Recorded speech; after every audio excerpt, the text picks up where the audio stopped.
Hey, I'm Sandra with 2A Direct. Today I have the Motorola CLS1410 radio. Today we're going to program some call tones.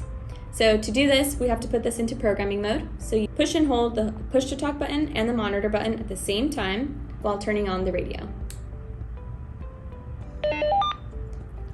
That noise lets me know that it's in programming mode. Then we're going to select the menu button here until it displays a CA icon. Then we'll use the plus and minus sign to change the call tones.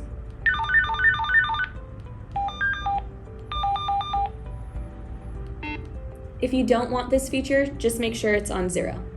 So for this one, we'll select it to 1. And to lock this feature, we'll press and hold the push to talk button. To transmit the call tones to all radios on the same frequencies, simply press the bell button on the side of the radio. This is a great feature to use to find missing 2A radios. To check out this radio and more, visit our website at 2adirect.com or give us a call at 888-742-5893. Thanks, guys. Don't forget to like and subscribe.